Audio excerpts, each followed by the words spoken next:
Kami sudah terhubung dengan salah satu mahasiswa yang pernah ikut program magang di Jerman ini yang kini kasusnya didalami polisi. Ada Mas Irfan, mahasiswa Universitas Jambi. Mas Irfan, terima kasih sudah bergabung bersama Metro Siang. Ya, sama Mas Anggi. Ya, Mas Irfan, jadi dalam kasus ini, Anda menyebut diri Anda ini sebagai korban atau tidak sebenarnya? Ya, saya merasakan kerugian-kerugian, jadi saya juga merasa bahwa saya adalah korban dari program ini. Oke, Mas Irfan, jadi sebenarnya pada saat Mas Irfan ikut program ini ya, program magang di Jerman ini memang resmi ada dosen atau dari kampus yang memberikan informasi atau sebenarnya Mas Irfan dapat info ini justru dari teman-teman sendiri atau seperti apa sebenarnya? Ya, untuk informasi tentang program ini benar adanya itu disosialisasikan oleh pihak universitas. Oke. Ya, itu salah satu guru besar di Fakultas Ekonomi dan Bisnis yang awal mensosialisasikan program ini ke Universitas Jambi. Oke, kenapa Anda yakin untuk ikut program ini, Mas? Gimana? Kenapa Anda yakin ikut program ini akhirnya? Yang membuat saya yakin untuk ikut program ini itu karena benefit yang ditawarkan oleh universitas itu sendiri. Yakni program ini adalah program MBKM. Di pamflet yang disebar awal oleh Universitas Jambi, di situ tertera bahwasanya program ini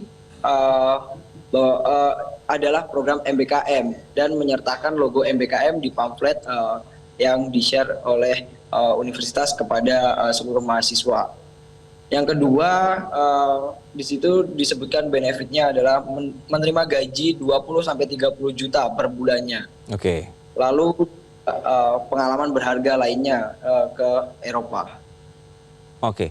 Gaji ini bisa Anda dapatkan atau sudah terpotong dengan biaya-biaya administrasi yang ternyata ini ditagihkan ke Anda? Ya, untuk gaji sendiri pada kenyataannya setelah saya mengikuti program ini, gaji itu yang sebesar 20-30 juta yang disebutkan itu adalah gaji kotor. Ya, Oke. Gaji kotor sebelum dipotong biaya akomodasi, biaya yang lain-lainnya, pajak, dan biaya-biaya yang kami tidak tahu ini dipotong untuk apa. Karena di slip gaji itu dalam bahasa Jerman, kami tidak mengetahui potongan-potongan itu untuk apa. Dan bisa dibilang kami hanya menerima gaji bersih itu kisaran 6 atau 7 juta. Oke, jadi sebenarnya ada kontrak atau semacam paper yang disodorkan, kemudian karena berbahasa Jerman teman-teman ini atau Mas Irfan tidak paham begitu ya, dan ini berkenan juga potongannya nggak jelas, kemudian juga pekerjaannya juga nggak tahu sampai di sana. Pekerjaan apa sih Mas sampai di sana yang Mas Irfan disodorkan? Ya, awal disosialisasikan program ini dibilang memang program ini magang non skill yang dibilang itu magang non skill. Jadi memang tidak sesuai dengan jurusan. Oke, masih bisa menerima itu kan karena juga percaya kepada pihak universitas untuk memberangkatkan mahasiswanya mengikuti program, tentunya juga sudah dilakukan riset oleh universitas. Lalu dibilang oleh agen yang namanya SHB itu kalau pekerjaannya itu adalah pekerjaan yang biasa, orang nggak sekolah pun bisa, bahkan disebutkan anak TK pun bisa mengerjakan pekerjaan itu. Nah jadi kayak oh ya udahlah mungkin pekerjaan-pekerjaan yang nampak nyata dan kita juga semuanya yakin bisa gitu. Nah, disebutkan juga di sana ada di pabrik selai, di industri segala macam. Cuman pada kenyataannya setelah kami berangkat itu kebanyakan kami ditempatkan di logistik DHL atau logistik internasional Dutch Post Jerman. Termasuk saya sendiri dapat di perusahaan DHL. Oke, jadi sampai di sana Masnya justru dipekerjakan di logistik ini ya. Mas Betul. Irfan ini akhirnya sadar bahwa ini semacam penipuan itu kapan? Saya mulai merasa janggal itu waktu sampai di Jerman. Sampai di Jerman yang dibilang oleh agen yang di Indonesia namanya SHB, kami bakalan dijemput setelah kita sampai di bandara Jerman. Pada kenyataannya kami terlantar di bandara Jerman. Saya di bandara Düsseldorf, itu kami semua terlantar. Kami nggak tahu kami harus kemana. Dan juga kami di situ posisinya saya baru dapat perusahaan, tapi pas sampai di bandara Jerman, saya dikeluarkan dari WA grup perusahaan tersebut. Lalu kami bingung, kami harus kemana? Kami menunggu 1 hari di bandara. 1 hari di bandara, baru mendapat info saya diterima di DHL Bremen. Lalu tidak ada yang menjemput kami, sampai kami seharian di bandara itu tidak ada yang menjemput. Terus kami dihubungi untuk datang ke kota Bremen, DHL Bremen. Dibelikan tiket, diarahkan ke stasiun itu via WA Group, atau kita di remote via WA Group. Yang kami tentunya nggak tahu, kami pertama kali menginjakkan kaki di Jerman, kami tidak tahu kami harus kemana gitu. Terus tanda tangan kontrak kerja, waktu tanda tangan kontrak kerja kami tidak diberi waktu untuk mengetahui isi dari kontrak kerja tersebut, dan juga tidak dikasih waktu untuk membaca dan mentranslate karena kontrak kerja tersebut dalam bahasa Jerman. Jadi mereka maunya kami harus tanda tangan. Dan juga setelah itu kami melihat kontrak kerja tersebut itu bukan dari DHL, bukan dari perusahaan, tapi kontrak kerjanya itu dari agen yang ada di Jerman. Ada 3 agen, Runtime, BRIS, dan juga RAJ. Saya mendapat agen itu Runtime. Jadi kami seolah-olah dialihkan yang seluruh Indonesia ini dari SHB yang dinaungi SHB seluruh Indonesia. Setelah kami sampai di Jerman, kami itu langsung dialihkan urusan kami dengan agen yang ada di Jerman. Yang 3 itu sesuai kalian dapatnya masing-masing dapat agen apa, gitu. Jadi kayak langsung dialihkan.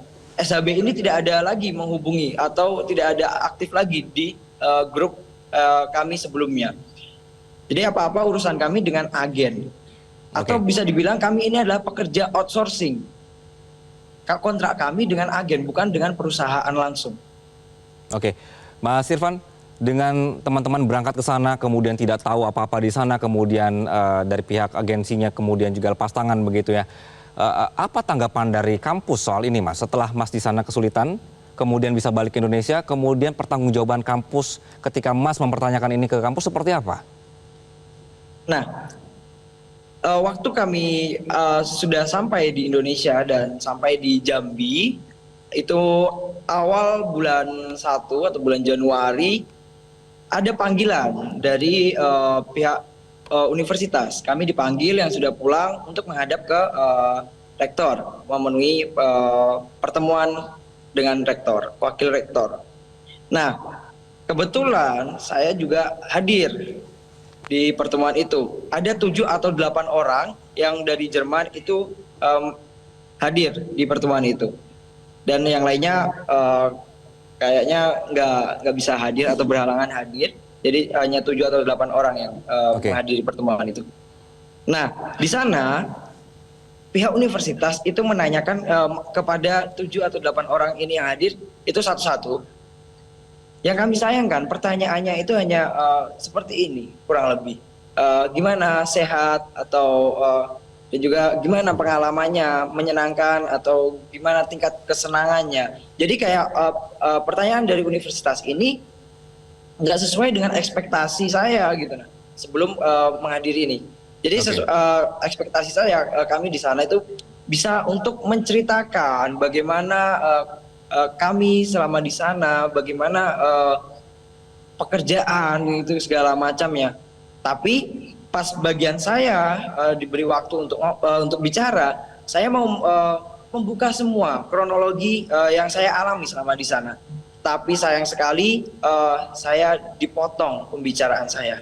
Baik, Mas Irfan. Jadi Mas Irfan pun ketika akhirnya mengadu ke pihak kampus pun, Mas merasa kecewa karena tidak puas ya dengan jawaban kampus dan merasa bahwa seperti lepas tangan begitu. Oke, Mas Irfan, kita sudah tahu bahwa kasusnya sekarang sudah terblow up gitu ya, dan dari pihak polisi juga sudah turun tangan soal ini.